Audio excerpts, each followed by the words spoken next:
तो welcome back students. मैं आपके साथ लेके आया हूं एक चैनल और जिसका नाम है science riser educational hub of physics and chemistry. यहां पे खास बात ये होगी कि फिजिक्स और केमिस्ट्री की आपको सारी वीडियोस मिलेंगी बच्चा पार्टी। अभी आपने 10th क्लास को कवर किया है, 10th क्लास पास आउट हुए है, उसके बाद 11th क्लास में आए हो। अगर आपको आपने एम बना है नीट के लिए या फिर आईआईटी के लिए, तो आपके लिए सबसे पहले हेल्पफुल सब्जेक्ट रहेगा physics and chemistry. Chemistry is the booster and physics help to introduce या to take admission in the any IITs NITs and NEET के अंदर आपको जाना है तो नीट से आप डॉक्टर बनते हैं और आईआईटी से आप इंजीनियर बनते हैं, आप सबको ये पता ही होगा। तो आज हम पढ़ेंगे फिजिक्स और केमिस्ट्री की दोनों वीडियो इस चैनल पे मिलेंगी। ज्यादा से ज्यादा शेयर कीजिएगा ताकि जरूरतमंद तक ये पहुंच सके। जो बच्चे ज्यादा फीस नहीं दे सकते, अफोर्ड नहीं कर सकते, वहां तक ये वीडियो पहुंच जाए, उसी में मेरा प्रयास है। अब ज्यादा टाइम न लेते हुए हम स्टार्ट करते हैं। और एक खास बात मैं आपको बता दूं, वो खास बात ये रहेगी कि यहां पे आपको डेली प्रैक्टिस टेस्ट मिलेंगे, यानी कि एक वीक के अंदर सैटरडे को आपको प्रैक्टिस के लिए न्यूमेरिकल्स मिलेंगे, जो आएंगे किसके अंदर, जो आपको पता ही होगा, न्यूमेरिकल्स जो आते हैं आईआईटी के अंदर, नीट के अंदर, किसी भी कॉम्पिटिटिव एग्जाम या बोर्ड या सीबीएसई बोर्ड सभी के अंदर। और उसको फिर मंडे को सोल्व करेंगे, जितने आपसे हुए उतने कीजिए, बाकी हम सोल्व करेंगे। अब हम इसमें दोनों पार्ट दे रहे थे, बट उसमें मैं जो पढ़ाऊंगा फिजिक्स, ठीक है। इसके अलावा दूसरा सब्जेक्ट होगा एमपी सर पढ़ाएंगे केमिस्ट्री। मैं यहां पे फिजिक्स स्टार्ट करूंगा 11th क्लास की। जब हम फिजिक्स को स्टार्ट करने जा रहे हैं 11th क्लास की, तो सबसे पहली बात तो है कि आपको एक्टिव होकर बैठना पड़ेगा। ज्यादा मुश्किल सब्जेक्ट नहीं है, कंसेप्चुअल सब्जेक्ट आपको समझने का, आपके माइंड को बूस्ट करता है। अब चलिए आगे बढ़ते हैं, ज्यादा टाइम नहीं लेते हैं, फिजिक्स की बात करते हैं। अब फिजिक्स की बात करने से पहले हम कुछ बात करेंगे साइंस के बारे में कि साइंस क्या होती है, और साइंस के बारे में बातें करने के बाद फिर हम पढ़ेंगे फिजिक्स के बारे में, ठीक है। सबसे पहले कुछ सारा डेफिनेशंस टाइप है स्टार्टिंग में, जो पहला चैप्टर है उसके अंदर। तो सबसे पहले हम बात करते हैं साइंस के बारे में, व्हाट इज अ साइंस, ठीक है। Science is defined as system of knowledge related to physical world and system of knowledge related to physical world and the phenomena related to this physical world. क्या कहता है कि science एक ऐसी systematic knowledge है। यहां पे मतलब क्या है, सिस्टमेटिक नॉलेज का मतलब क्या हुआ बच्चा पार्टी? सिस्टमेटिक नॉलेज का मतलब है एक सिस्टम से नॉलेज को प्राप्त करना। ऐसे ही नहीं कि कुछ भी पढ़ लिया कुछ भी कर लिया, नहीं, स्टेप बाय स्टेप। किसकी? Knowledge related to physical world. Physical world का मतलब बाहरी दुनिया जो आपको दिखाई देती है, the phenomena related to this physical world, और इस फिजिकल वर्ल्ड से जितने भी रिलेटेड फिनोमिना है उनको। It is an unbiased observation that explain the fundamental laws of nature. ये एक ऐसी एक्सप्लेनेशन होती है जो किसको एक्सप्लेन करती है? जितने भी लॉज आपको देखे हैं, जितने भी लॉज आप फंडामेंटल लॉज देखते हैं उनके बारे में। देखिए, इससे ये तो मैंने यहां पे बता दी आपको एक डेफिनेशन। अगर आपको थोड़ी सी इजी डेफिनेशन देखनी है तो मैं आपको बता दूं, जो साइंस होती है, साइंस जो होती है वो क्या होती है? Science is a step wise और सिस्टमेटिक स्टडी ऑफ फिजिकल और नेचुरल फिनोमिनाज। क्या कहते हैं? अगर मैं इसकी डेफिनेशन की बात करूं तो science is a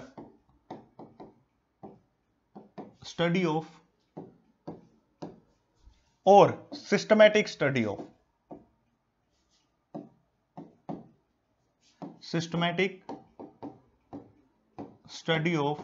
nature and study of nature and natural phenomena,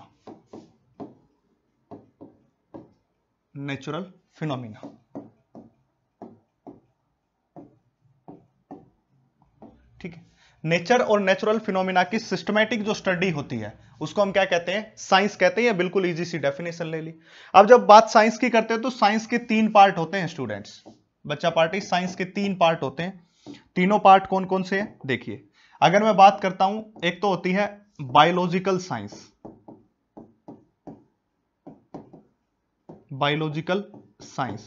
दूसरी होती है फिजिकल साइंस। एक मैंने बताया बायोलॉजिकल साइंस और एक मैंने बताया फिजिकल साइंस। 2 टाइप की आपको साइंस बताई, ठीक है। अगर हम इसके बाद बातें करते हैं बायोलॉजिकल और फिजिकल साइंस, ये आपकी डेफिनेशन हो गई। आगे बढ़ते हैं, आगे बढ़ेंगे। देखिए, इसके बाद नेक्स्ट हम बात करते हैं बायोलॉजिकल और फिजिकल साइंस। तो हमने क्या बात की? Physical science.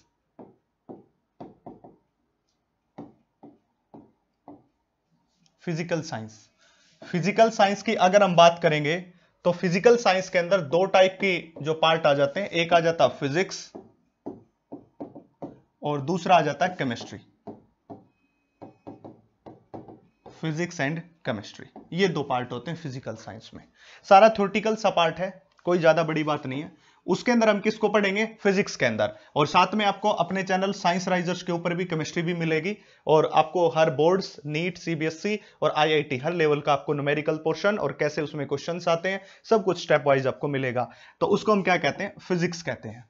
जैसे अब ये सारा सिस्टम मैंने बोला कि systematic study of nature and natural phenomena.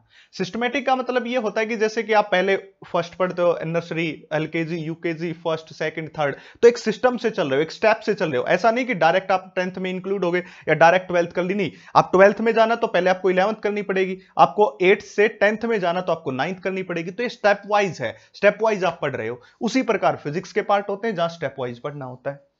अब हम बात करेंगे फिजिक्स के बारे में। देखिए फिजिक्स क्या होती है, बात करते हैं फिजिक्स के बारे में। देखिए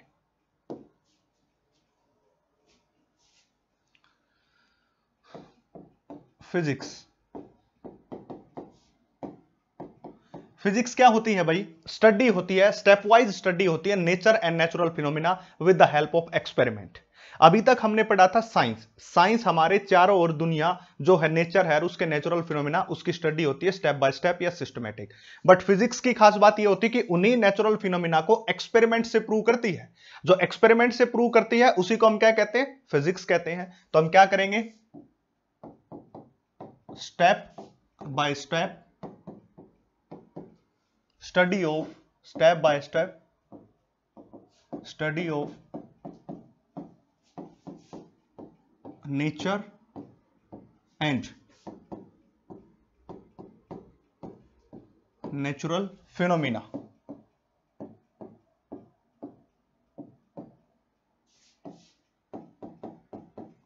with the help of experiment, with the help of experiment, experiment की मदद से, with the help of experiment, experiment की मदद से, एक्सपेरिमेंट की मदद से नेचर और नेचुरल फिनोमिना की स्टडी को हम क्या कहते हैं भाई? फिजिक्स कहते हैं। इसको क्या बोला जाता है? फिजिक्स बोला जाता है। तो physics is a step by step study of nature and natural phenomena with the help of experiment. Experiment की हेल्प से ये सब करना है। जब ये सब बातें हम पढ़ रहे हैं, इन सब बातों के बारे में बात कर रहे हैं, तो ये साइंस क्या होती है? Biological science, physical science. Physical science के दो पार्ट बताए और उसमें हम फिजिक्स को पढ़ रहे हैं। ये सब बातें चल रही हैं तो जनरल सी बातें थी, आपको डेफिनेशन पढ़नी थी। अब इसके मेन टॉपिक के ऊपर पहुंचते हैं हम, और मेन टॉपिक के अंदर पहुंचेंगे, वहां पे हम बात करते हैं। देखिए इसका जो मेन टॉपिक अब स्टार्ट होता है, इस यूनिट का जो चैप्टर स्टार्ट होगा, चैप्टर हो जाएगा फर्स्ट। देखिए फिजिक्स, अभी मैंने बता दिया फिजिक्स क्या होती है। इसका जो सबसे पहला चैप्टर होगा 11th क्लास का फर्स्ट चैप्टर, वो होगा यूनिट एंड डायमेंशन। पहला चैप्टर लिखेंगे हम unit and dimension, unit and dimension. ठीक है। अब यूनिट एंड डायमेंशन के अंदर दो पार्ट होंगे। पहले पार्ट की बात करेंगे तो फिजिकल वर्ल्ड, पहला पार्ट हो जाएगा बच्चा party physical world. Second part हो जाएगा unit and measurement, unit and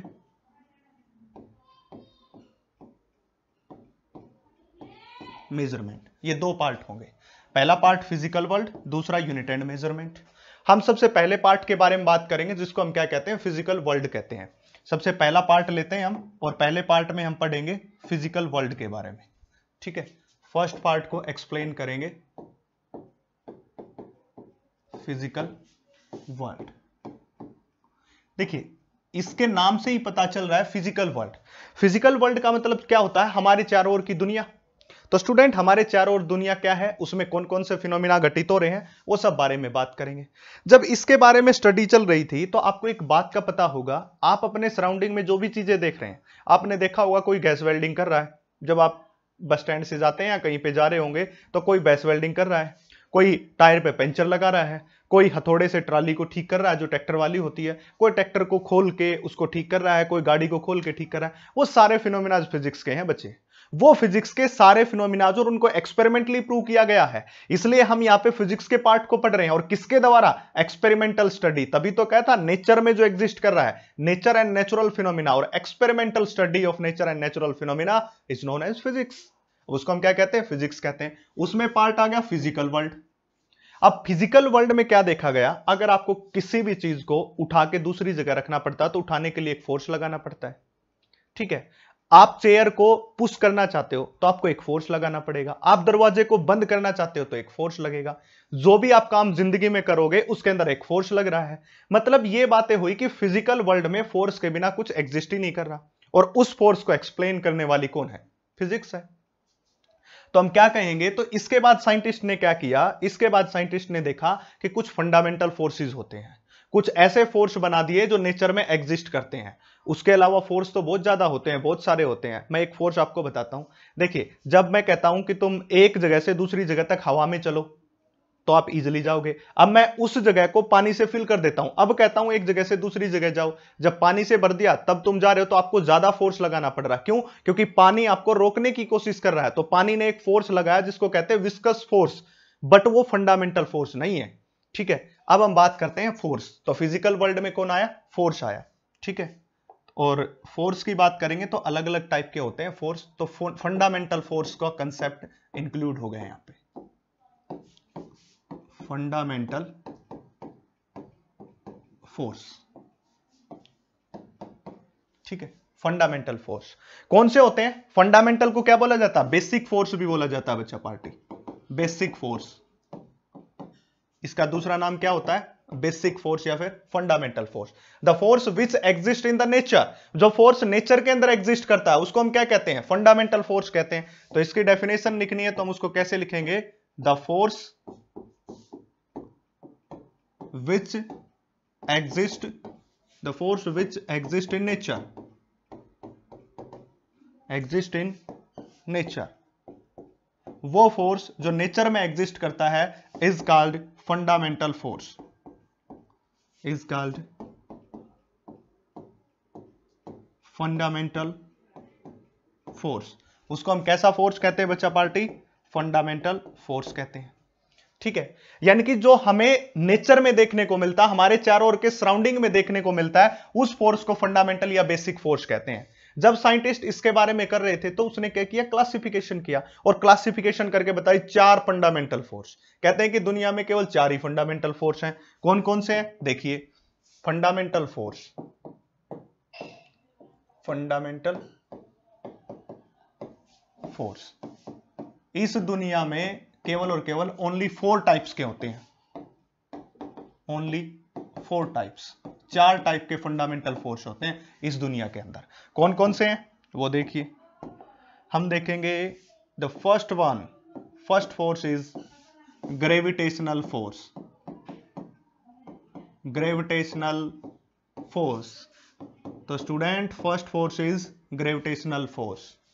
second force की बात करते हैं, वो होता है इलेक्ट्रोमैग्नेटिक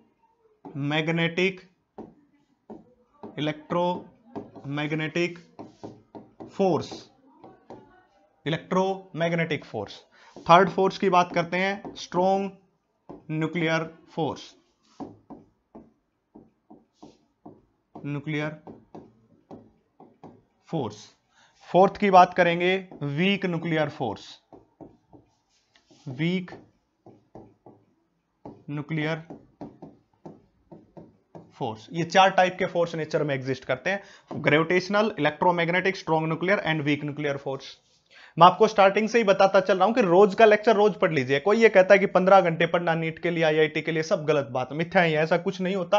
15 घंटे पढ़ने की जरूरत नहीं है, बट जब आप पढ़ो तो आपका कंप्लीट फोकस किसके अंदर होना चाहिए? कंप्लीट फोकस आपका उसी के अंदर होना चाहिए जो आप पढ़ रहे हो। ज्यादा टाइम देने की जरूरत नहीं है, प्रैक्टिस कीजिए, पढ़िए, पढ़ो तब उसको ऐसे पढ़ो, यानी गति से पढ़ लिया, बहुत स्पीड से पढ़े जा रहे हो, नहीं, स्पीड से नहीं, नॉर्मल तरीके से हर चीज को समझ के पढ़िए, आप इजीली कामयाब हो जाएंगे। कोई ज्यादा बड़ी बात नहीं है।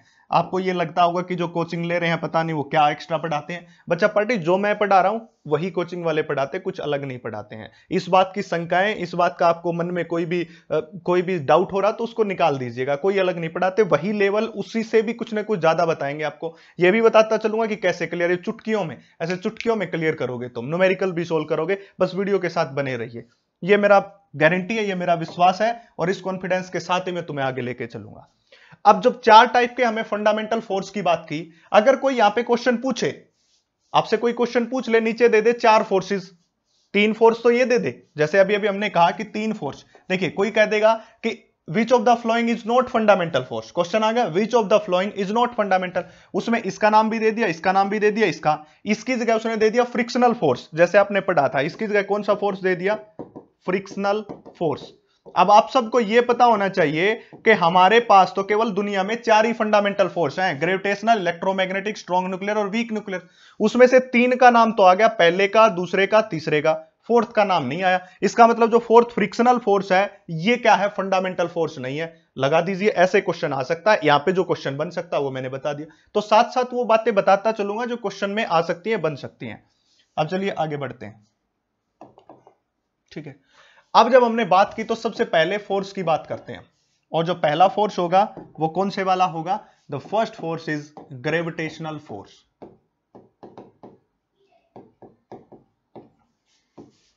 ग्रेविटेशनल फोर्स, ठीक है। जो फर्स्ट फोर्स की बात कर रहे हैं that is called gravitational force, उसको हम क्या कहेंगे, ग्रेविटेशनल फोर्स कहेंगे।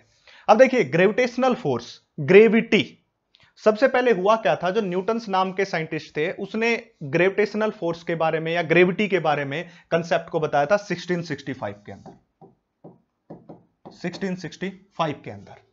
और उसी से कुछ रिलेटेड बातें हैं ये ग्रेविटेशनल फोर्स की, क्योंकि अगर उसको ज्यादा जिक्र करूंगा तो बहुत लंबा वीडियो हो जाएगा, फिर आपको लगेगा कि पता नहीं सर तो बहुत लंबी वीडियो बना रहे। नहीं, हम छोटे से ही चलेंगे, ग्रेविटेशनल फोर्स के बारे में बात करेंगे। ये क्या होता है कि इंटरेक्टिंग फोर्स होता है बिटवीन बॉडीज के बीच। सपोज कीजिए कि एक ये बॉडी है, दूसरी ये बॉडी है, पहली का मास m1 है, दूसरी का मास m2 है, दोनों में डिस्टेंस कितनी है, r के बराबर है। तो ऐसी बॉडी के बीच एक फोर्स जिनके पास मास हो, उसको हम क्या कहते हैं, ग्रेविटेशनल फोर्स। जो फोर्स किन्हीं दो मास बॉडी के बीच एग्जिस्ट करता है, उस फोर्स का नाम क्या होता है, ग्रेविटेशनल फोर्स। जैसे कि ये पेन है, इस पेन का भी कोई मास है और मेरा भी कोई मास है, मेरे और इस पेन के बीच एक फोर्स एग्जिस्ट कर रहा है जिसको ग्रेविटेशनल फोर्स कहते हैं। मैं यहां खड़ा हूं, ये बोर्ड है, इसका भी कुछ मास है और मेरा भी कुछ मास है, मेरे और इसके बीच में एक ग्रेविटेशनल फोर्स है। आप कहीं पे बैठे हुए हैं, आप वीडियो देख रहे हैं बैठ के, और मैं यहां पे आपको बता रहा हूं, आप चाहे कितनी भी दूर हो, मेरे और आपके बीच भी एक फोर्स है जिसको हम क्या कहते हैं, ग्रेविटेशनल फोर्स कहते हैं। तो ग्रेविटेशनल फोर्स की अगर हम बात करेंगे तो ग्रेविटेशनल फोर्स कैसा फोर्स होता है, this is interacting force, interacting force due to mass of bodies, mass of bodies, body के मास के कारण ये फोर्स आता है बच्चा पार्टी। इसलिए मैंने लिखा पहली का मास m1, दूसरी का मास m2। जिन किन्हीं बॉडी के पास मास होगा उनके बीच एक फोर्स हमेशा आएगा, याद रखना, वो होगा ग्रेविटेशनल फोर्स। मैं यहां खड़ा हूं और सूरज है, सूरज और मेरे बीच भी एक फोर्स है, आपके और सूर्य के बीच भी एक फोर्स है। आप खड़े हो, इवनिंग में अब क्या आएगा, मून आएगा, आपके और मून के बीच में भी एक फोर्स है।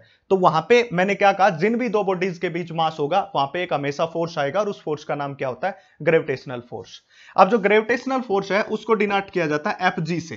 F का मतलब फोर्स और G का मतलब gravitational, is equal to G m1 m2 divided by में r का स्क्वायर। ये इसकी क्या होती है, वैल्यू होती है। m1 और m2 तो क्या है, mass of the body, r is the distance between them, r उनके बीच की क्या है, डिस्टेंस है। g जो हमने लिया ये ग्रेविटेशनल कांस्टेंट है, ये जो g है आपके पास, g जो हमने बात की है ये क्या है, ग्रेविटेशनल कांस्टेंट है, ग्रेविटेशनल कांस्टेंट। इस g की जो वैल्यू होती है वो होती है 6.67 इंटू 10 टू रेज़ पावर, इसको अच्छे से लिख देते हैं,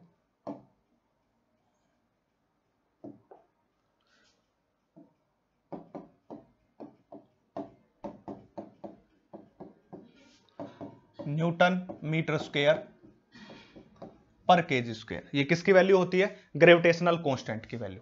ठीक है, ये जी की वैल्यू हमारे पास हो गई 6.67 10⁻⁻12 न्यूटन मीटर स्क्वायर पर किलोग्राम स्क्वायर। अब इसकी यूनिट कैसे लिखी? जैसे अभी अभी मैंने बताया, G is m1 m2 divided by में r का स्क्वायर, इसकी unit.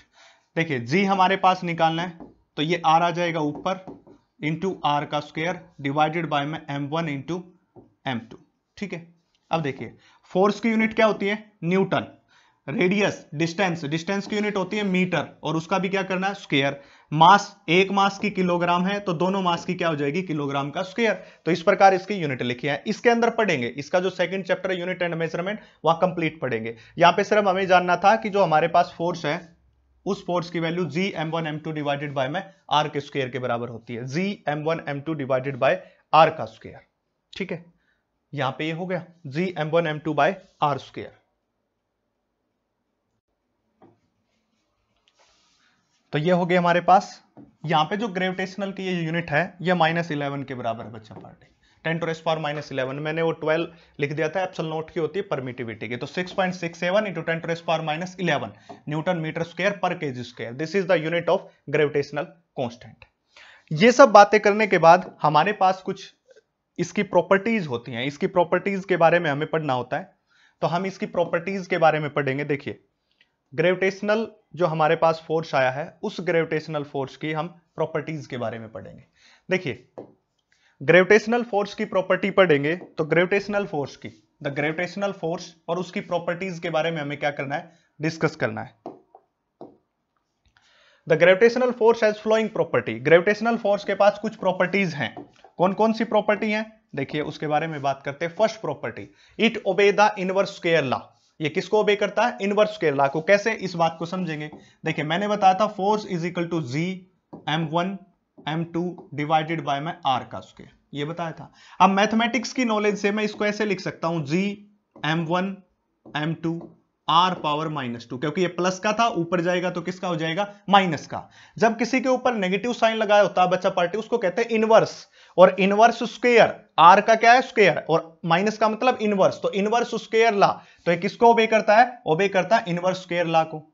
Second property, it is always attractive in nature. मैंने अभी अभी आपको बताया कोई भी दो बॉडीज, पहली बॉडी दूसरी बॉडी, ये m1 है ये m2 है, इन दोनों के बीच एक फोर्स होगा जिसको हम क्या कहते हैं? Gravitational force. इतना ये वाला होगा। ये हमेशा अट्रैक्टिव नेचर का होता है, रिपल्सिव नेचर का कभी नहीं होता। मतलब ये हमेशा बॉडी को अट्रैक्ट करेगा। मैंने पहले भी बताया था, मैं यहां पे खड़ा हूं, आप कहीं दूर बैठे हो, तो हमारे बीच में भी एक फोर्स है जिसको हम क्या कहते हैं? ग्रेविटेशनल फोर्स, और वो हमेशा अट्रैक्टिव नेचर का होगा। It's long range force. देखिए वही बात आ गई, it is a long range force. इसकी जो रेंज होती है वो बहुत लंबी होती है। अभी अभी मैंने बताया मून के बीच और मेरे बीच एक फोर्स है जिसको हम क्या कहेंगे? Gravitational force. और मेरे से और मून की डिस्टेंस बहुत ज्यादा है, इसलिए कहते हैं इसके लॉन्ग रेंज फोर्स है। It extend up to infinity. कहां तक जा सकता है? इंफिनिटी तक जा सकता है। कोई दो बॉडी जो इंफिनिटी डिस्टेंस के ऊपर है उनके बीच भी एक फोर्स है, उस फोर्स को हम क्या कहते हैं? ग्रेविटेशनल फोर्स कहते हैं। The gravitation is the field particle of a gravitational force। देखिए ग्रेविटोन का मतलब क्या है? यहां पे जब ये फोर्स बनता है, ये एग्जिस्ट करता है। Graviton is the field particle of gravitational force. Gravitational force के बनने का, मीडिएट होने का, एक्सचेंज होने का, जब ये फोर्स किन्हीं दो बॉडीज के बीच बनता है, m1 और m2 के बीच एक फोर्स है जिसको क्या कहते हैं? Gravitational force. जब ये ग्रेविटेशनल फोर्स बनता है तो इसके बीच का जो मीडिएटेड पार्टिकल है या एक्सचेंज पार्टिकल है वो क्या होता है? ग्रेविटोन होता है। तो ग्रेविटोन इज द, यहां पे लिख देता हूं मैं थोड़ा सा और इजी वे में आपको हो जाएगा। Graviton is the mediated particle, ये लिख सकते हो तुम इसकी जगह।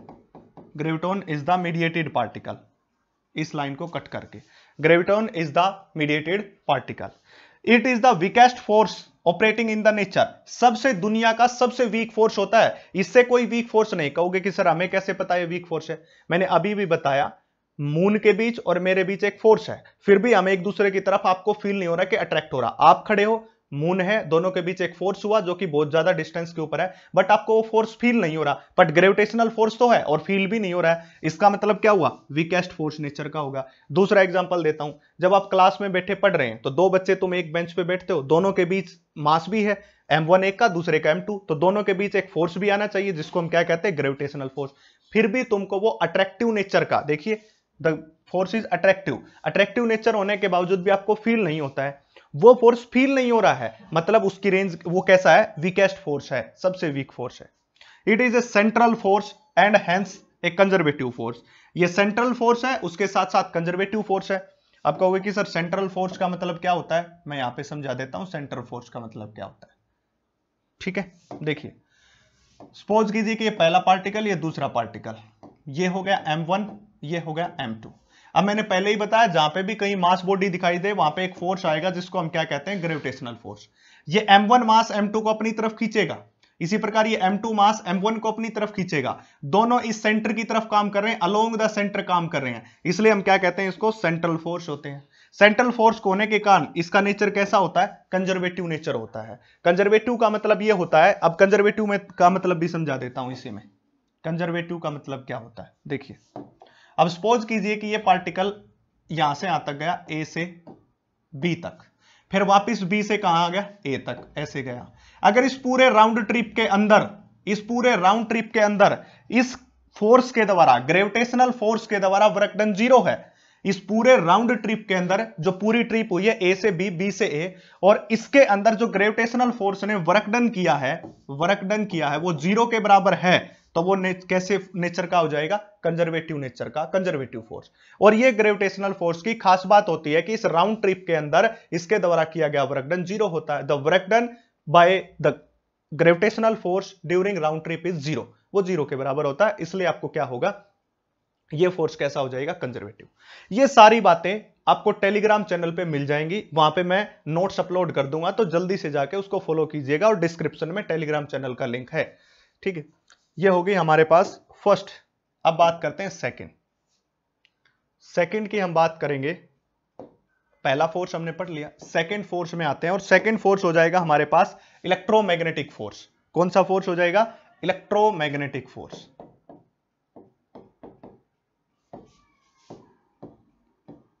इलेक्ट्रोमैग्नेटिक फोर्स, ठीक है, इलेक्ट्रोमैग्नेटिक फोर्स की बात करते हैं हम। देखिए इसके अंदर ले लेंगे हम इलेक्ट्रोमैग्नेटिक फोर्स।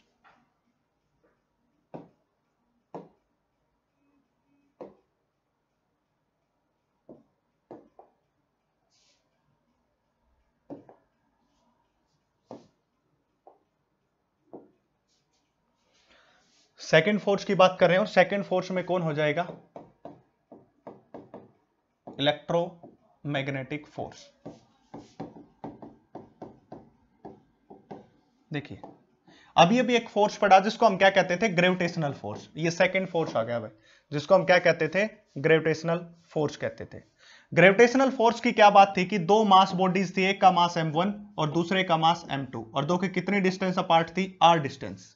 इन दोनों के बीच जो फोर्स आया उसको हम क्या कहते हैं, ग्रेविटेशनल फोर्स। मतलब जो किसी मास के कारण फोर्स आ रहा है उसको हम क्या कहते हैं, ग्रेविटेशनल फोर्स। जो किसी चार्ज के कारण आए उसको हम क्या कहेंगे, जो किसी चार्ज के कारण आए उसको हम क्या कहेंगे, इलेक्ट्रोमैग्नेटिक फोर्स। अगर यहीं पे मैं लूं, ये पहला चार्ज Q1 और ये दूसरा चार्ज Q2, इन दोनों के बीच की डिस्टेंस क्या होगी, r। यहां पे जो फोर्स आता है उसको हम क्या कहते हैं, इलेक्ट्रोमैग्नेटिक, इसलिए लिखते हैं Fe, इलेक्ट्रोमैग्नेटिक फोर्स, जिसकी वैल्यू होती है K into Q1 into Q2 divided by में r स्क्वायर। 10th क्लास के अंदर करंट एंड इलेक्ट्रिसिटी के चैप्टर के अंदर आप पढ़ते हो चार्ज के बारे में। चार्ज क्या होता है, करंट क्या होता है, I is equal to Q by T, ये कंसेप्ट पर जा जाता है। Rate of flow of a charge Q by T, तो ये जो चार्ज है यही वाला चार्ज है, वो वहां पे जो पढ़ते हो तो ठीक है। तो क्या कहता है कि जब दिस इज अट्रैक्टिव और repulsive force, this is attractive और repulsive force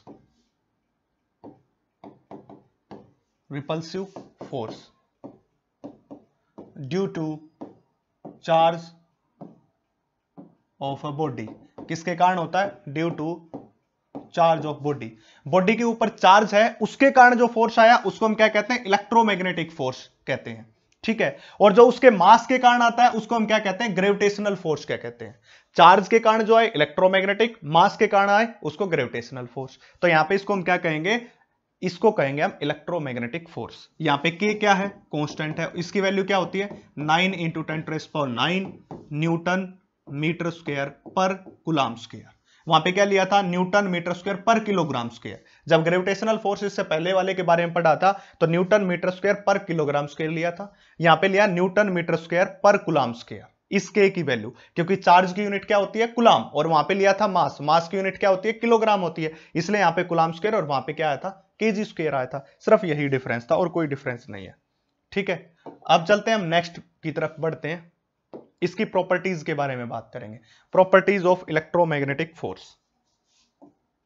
properties of electromagnetic force. First property, it obey the inverse square law. देखिए पहले वाली सारी प्रॉपर्टी लगभग सेम है, K × Q1 × Q2 divided by में R का स्क्वायर। ठीक है, तो ये भी किसको फॉलो करता है, इनवर्स स्क्वायर। जैसे कि ग्रेविटेशनल फोर्स भी क्या था, देख लीजिए Gm1 m2 डिवाइडेड बाय में R का square.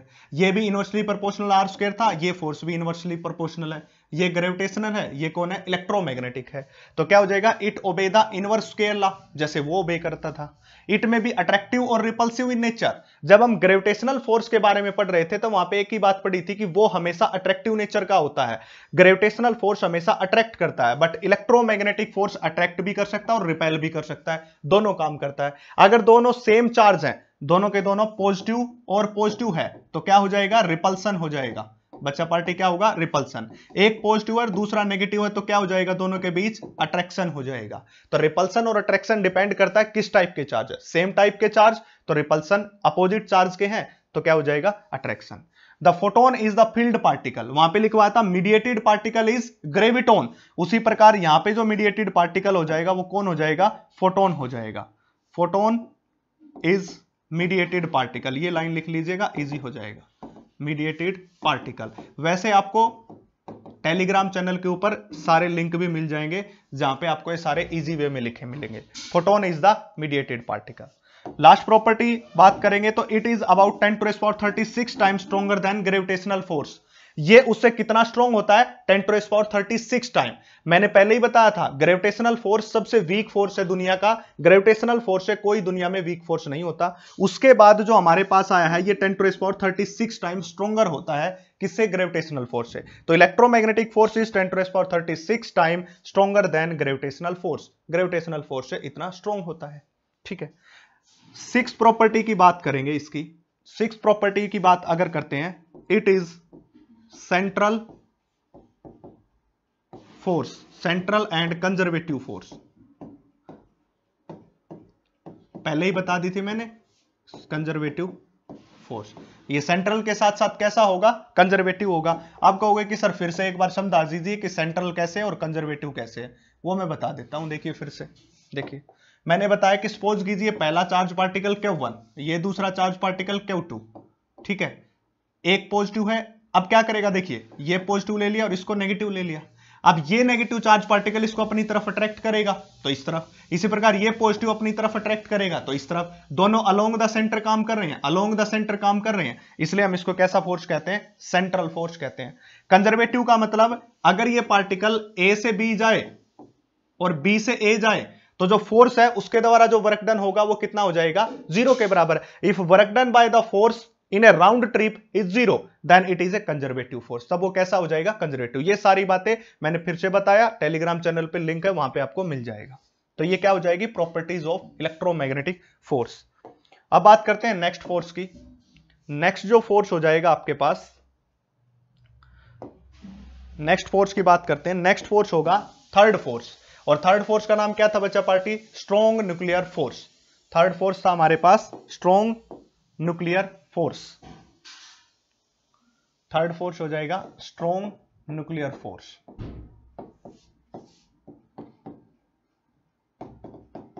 Strong nuclear force, third force की बात करते हैं। ठीक है, स्ट्रॉन्ग न्यूक्लियर फोर्स की बात करते हैं हम। जब हम स्ट्रॉन्ग न्यूक्लियस की बात करते हैं तो इस फोर्स की खास बात क्या और कहां पे मिलेगा ये, देखिए जब 10th क्लास के अंदर आपने पढ़ा होगा तो 10th क्लास के अंदर आपने देखा होगा सेंटर में न्यूक्लियस होता है और इसके चारों ओर इलेक्ट्रॉन रिवॉल्व करते हैं। स्ट्रक्चर ऑफ एटम आपको पढ़ाया गया होगा 10th क्लास में जब आप होते हैं, या 9th क्लास में आपको केमिस्ट्री के अंदर ये पढ़ाया जाता है। ये न्यूक्लियस होता है। इस न्यूक्लियस के अंदर क्या होते हैं? प्रोटॉन और न्यूट्रॉन होते हैं। न्यूक्लियस के अंदर क्या क्या प्रेजेंट होते हैं? प्रोटॉन और न्यूट्रॉन। बेसिक सी बात बता रहा हूं, इसके अलावा और भी बहुत सारे पार्टिकल प्रेजेंट होते हैं, बट वो अभी तुम्हारे काम के नहीं है। यही दो समझ लो, प्रोटॉन और न्यूट्रॉन होता है। ठीक है, अब क्या होता है? जो प्रोटॉन होता है बच्चा पार्टी, प्रोटॉन होता है उसके ऊपर कैसा चार्ज होता है? पॉजिटिव। न्यूट्रॉन जो होता है वो क्या होता है? न्यूट्रल। कोई भी चार्ज नहीं होता उसके ऊपर, न्यूट्रल होता, ना पॉजिटिव ना नेगेटिव, कोई चार्ज नहीं होता। प्रोटॉन पे पॉजिटिव होता है, बट न्यूट्रॉन के ऊपर ना पॉजिटिव चार्ज होता ना नेगेटिव चार्ज होता, न्यूट्रल होता है ये। ऐसी बातें हैं। तो क्या होगा देखिए, अब मैं इस न्यूक्लियस को बाहर निकाल के बनाता हूं। ये न्यूक्लियस है, इस न्यूक्लियस के अंदर बहुत सारे प्रोटॉन प्रेजेंट है, देखिए, साथ में न्यूट्रॉन भी होंगे। इसके ऊपर भी पॉजिटिव, इसके ऊपर भी पॉजिटिव, तो इस प्रोटॉन पे पॉजिटिव, इस प्रोटॉन पे भी, सभी प्रोटॉन के ऊपर कैसा? पॉजिटिव। अब मैंने पहले ही बताया कि पॉजिटिव और पॉजिटिव के बीच रिपल्शन होता है और पॉजिटिव और नेगेटिव के बीच क्या होता है? अट्रैक्शन। ये बात मैंने पढ़ाई थी इलेक्ट्रोमैग्नेटिक फोर्स की प्रॉपर्टी में, इससे पहले वाले में। अगर ऐसी बात है तो ये प्रोटॉन और ये प्रोटॉन एक दूसरे को क्या करेंगे? रिपेल करेंगे। इसी प्रकार ये भी एक दूसरे को रिपेल करेंगे, ये भी एक दूसरे को रिपेल करेंगे। रिपल्सन के कारण ये पूरा जो न्यूक्लियस का स्ट्रक्चर है ये खत्म हो जाना था, ब्रस्ट हो जाना था, बट उसके बावजूद भी क्या नहीं हो रहा? ये ब्रस्ट नहीं हो रहा। तो इसके ब्रस्ट ना होने का, इसके खत्म ना होने का कारण कौन है? स्ट्रॉन्ग न्यूक्लियर फोर्स है। तो strong nuclear force which exist inside the nucleus, जो किसके अंदर एग्जिस्ट करता है? न्यूक्लियस के अंदर एग्जिस्ट करता है। तो अगर मैं इसके बारे में लिखूंगा तो मैं क्या लिखूंगा? तो it is the force which exist inside the nucleus. It is a force which exist inside nucleus, which exist inside nucleus, जो किसके अंदर एग्जिस्ट करता है? न्यूक्लियस। और न्यूक्लियस को बनने का, उसकी स्टेबिलिटी का रीजन भी कौन होता है? स्ट्रॉन्ग न्यूक्लियर फोर्स होता है। इतना स्ट्रॉन्ग होता है कि पॉजिटिव और पॉजिटिव के बीच क्या करवा दिया? अट्रैक्शन। हालांकि पॉजिटिव और पॉजिटिव के बीच क्या होना चाहिए था? रिपल्सन होना चाहिए था, बट इसने क्या करा दिया बच्चा पार्टी? अट्रैक्शन करवा दिया। अब एक बात समझिए, देखिए कि न्यूक्लियस है, एटम का नहीं ले रहे हम, न्यूक्लियस का ले रहे हैं स्ट्रक्चर। ये पॉजिटिव चार्ज, प्रोटॉन पहला, ये दूसरा प्रोटॉन, ये भी पॉजिटिव। इसका मतलब क्या हुआ कि ये पॉजिटिव इस पॉजिटिव को रिपेल करना चाहिए था, क्योंकि दोनों में सेम चार्ज है। बस स्ट्रॉन्ग न्यूक्लियर फोर्स के कारण क्या हो जाएगा? ये अट्रैक्टिव नेचर का हो जाएगा, अट्रैक्ट करना स्टार्ट कर देगा। इसका मतलब एक न्यूट्रॉन भी यहां पे प्रेजेंट है, और न्यूट्रॉन के ऊपर तो कोई चार्ज नहीं है, ना पॉजिटिव है ना नेगेटिव है। अभी भी बताया न्यूट्रॉन इज न्यूट्रल। तो इसके बीच भी एक फोर्स होगा, इसके बीच भी एक फोर्स होगा। मतलब आप कोई भी बात करो, कोई भी बात करो, इनके बीच भी फोर्स होगा। प्रोटॉन प्रोटॉन में भी अट्रैक्शन, प्रोटॉन न्यूट्रॉन पे भी अट्रैक्शन। मतलब चाहे उसके ऊपर पॉजिटिव चार्ज हो, चाहे उसके ऊपर नेगेटिव चार्ज हो, चाहे उसके ऊपर कोई भी चार्ज ना हो, वो हमेशा अट्रैक्ट करेगा। मतलब ये चार्ज के क्या है? इंडिपेंडेंट है। तो प्रॉपर्टीज की बात करेंगे तो प्रॉपर्टीज में पहली प्रॉपर्टी बताऊं तो it is A charge independent. Charge independent, ठीक है। इसको कोई फर्क नहीं पड़ता कि वो पॉजिटिव चार्ज है या नेगेटिव चार्ज है या वो न्यूट्रल है, बस ये हमेशा अट्रैक्ट करेगा, ठीक है। अब दूसरी बात अगर मैं बताऊं इसकी, तो दूसरी बात कुछ ऐसी होगी, जो न्यूक्लियस की बात करते हैं हम, ये जो न्यूक्लियस लिया है, इस न्यूक्लियस की जो रेंज होती है, इस न्यूक्लियस की जो साइज होती है वो होती है 10⁻⁻15 मीटर, ये साइज होती है, ठीक है। अब ये केवल और केवल ये फोर्स इस न्यूक्लियस के अंदर काम करता है, न्यूक्लियस से बाहर जाके ये फोर्स काम नहीं करता, इसलिए इसका नाम है स्ट्रॉन्ग न्यूक्लियर फोर्स। ये केवल और केवल किसके अंदर काम करता है? न्यूक्लियस के अंदर, न्यूक्लियस के बाहर ये काम नहीं करता। तो हम सेकंड बात लिखेंगे, it is short range force. कैसा फोर्स है? Short range force, short range का फोर्स है, और जिसकी रेंज कितनी है भाई? 10⁻⁻15 मीटर है। इसके बाद ये वर्क करना बंद कर देगा। इस न्यूक्लियस से जैसे ही बाहर गए, ये न्यूक्लियस है, यहां पे पहुंचते ही ये फोर्स काम करना बंद कर देगा, काम करेगा ही नहीं। इसलिए हम क्या कहते हैं? It is A short range force. पहली प्रॉपर्टी चार्ज के इंडिपेंडेंट, दूसरी प्रॉपर्टी शॉर्ट रेंज फोर्स है। इसके बाद इसकी नेक्स्ट प्रॉपर्टी की बात करते हैं हम, अगली प्रॉपर्टी में चलते हैं। देखिए कुछ प्रॉपर्टी यहां पे भी है न्यूक्लियर फोर्स की। कौन कौन सी है वो देखते चलिए। The nuclear force has following property, nucleus force के पास कुछ और प्रॉपर्टीज हैं। First, the strong force which bind proton and neutron in the nucleus. अभी अभी बताया, चाहे प्रोटॉन प्रोटॉन हो चाहे प्रोटॉन न्यूट्रॉन हो, प्रत्येक को क्या करेगा, बाइंड करेगा, अट्रैक्टिव नेचर का होगा, इसको कोई फर्क नहीं पड़ता। Strong nuclear force is strongest force in the nature, दुनिया का सबसे स्ट्रॉन्ग फोर्स है। क्यों, पहले ही बताया था, पॉजिटिव और पॉजिटिव के बीच होना तो रिपल्सन था, बट इसने क्या करवा दिया, अट्रैक्शन, इसलिए स्ट्रॉन्गेस्ट फोर्स इन नेचर, दुनिया का सबसे स्ट्रॉन्ग फोर्स है ये। नेक्स्ट बात करते हैं, ये 100 time stronger than electromagnetic force. Weak nuclear force is stronger than gravitational force. ये बातें मैं बाद में आपको एक टेबल के थ्रू समझा दूंगा। बस इतना जान लो कि दुनिया का सबसे स्ट्रॉन्ग फोर्स तो कौन है, स्ट्रॉन्ग न्यूक्लियस, और दुनिया का सबसे वीक फोर्स कौन है, gravitational force. It is A short range force, अभी अभी बताया, 10⁻⁻15 मीटर तक काम करता है, इसके बाद काम नहीं करता।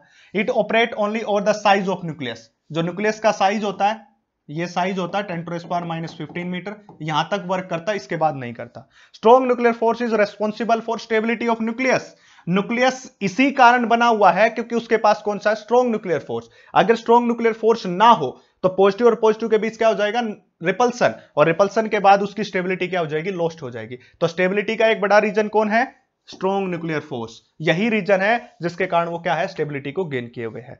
इसके बाद जैसे हमने पढ़ा था कि इलेक्ट्रोमैग्नेटिक और gravitational force follow the inverse square law, ये फॉलो नहीं करता। वो सेंट्रल फोर्स थे, ये सेंट्रल नहीं होंगे। वो कंजर्वेटिव थे, ये नॉन कंजर्वेटिव होंगे। ठीक है, ये तो अगर मैं प्रॉपर्टी लिखूं, नॉट सेंट्रल और नॉन कंजर्वेटिव, कंजर्वेटिव फोर्स, ये प्रॉपर्टी लिख दी। एक प्रॉपर्टी बता दी, चार्ज के इंडिपेंडेंट। ये सारी बातें फिर से बता रहा हूं, टेलीग्राम चैनल पे आपको मिल जाएंगी। 3 फोर्स हमने पढ़ लिए, अब फोर्थ फोर्स की बात करते हैं। फोर्थ फोर्स हमारे पास हो जाएगा, देखिए फोर्थ फोर्स की बात कर रहे हैं, ठीक है। इसके बाद जो नेक्स्ट वाला फोर्स होगा उसको हम क्या कहेंगे, week nuclear force. Fourth last one,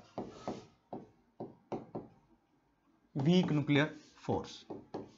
अब देखिए, इसकी सबसे पहले बात बता दूं, क्वेश्चन ऐसा आएगा, which is the weakest force in the nature. चारों दे देंगे, ग्रेविटेशनल फोर्स दे देंगे आपको, इलेक्ट्रोमैग्नेटिक फोर्स दे देंगे, स्ट्रॉन्ग न्यूक्लियर और वीक न्यूक्लियर। बच्चे क्या करते हैं, इसके नाम पे जाते हैं, जिसके नाम के सामने वीक लगा हुआ इसलिए वीक न्यूक्लियर फोर्स होगा। नहीं, सबसे वीक फोर्स कौन है दुनिया का, ग्रेविटेशनल फोर्स। इसके नाम के सामने वीक जरूर लगा हुआ, पर यह वीक नहीं है। सबसे दुनिया का वीक फोर्स ग्रेविटेशनल फोर्स है, उससे दुनिया में वीक कोई नहीं। यह फोर्स वीक नहीं है, इसका नाम वीक है, यह है नहीं। खास बात, इसके बारे में ज्यादा जानकारी अभी तक है नहीं, ये केवल वहां पे अपीयर होता है जहां पे बिट्टा डिके होता है। तो this force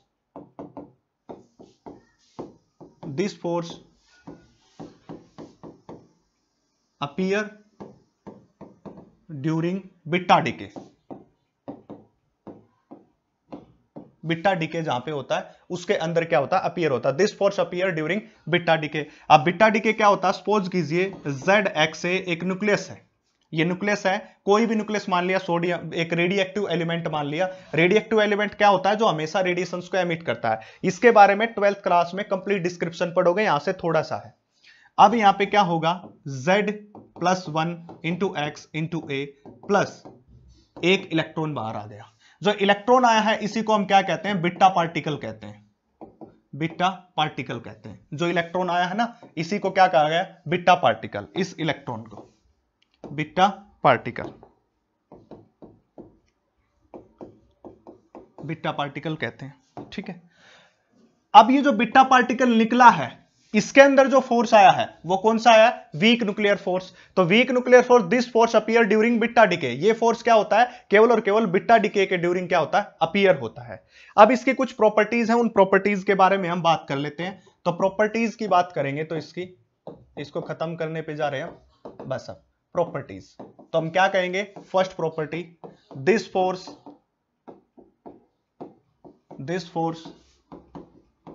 exist between lepton and mesons, इनके बीच। जैसे आपने सुना होगा इलेक्ट्रॉन, प्रोटॉन, न्यूट्रॉन, ऐसे ही पार्टिकल होते हैं लिप्टॉन।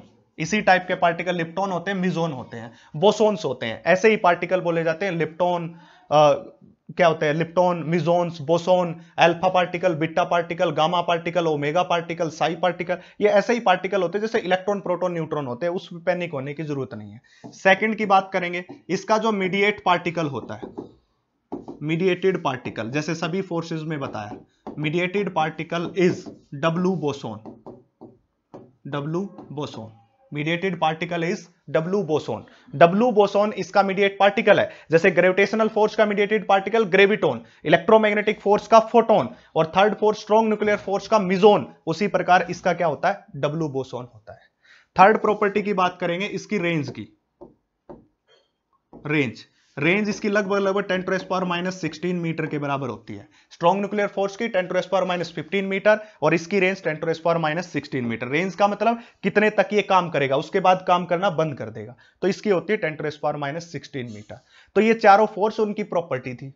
अब हम क्या करते हैं, इन चारों को बाइंड कर लेते हैं। देखिए, अब सपोज कीजिए यहां पे लिखा मैंने फंडामेंटल फोर्स, ठीक है, यहां पे लिख लिया मैंने फंडामेंटल फोर्स। फंडामेंटल फोर्स की बात कर ली मैंने। देखिए,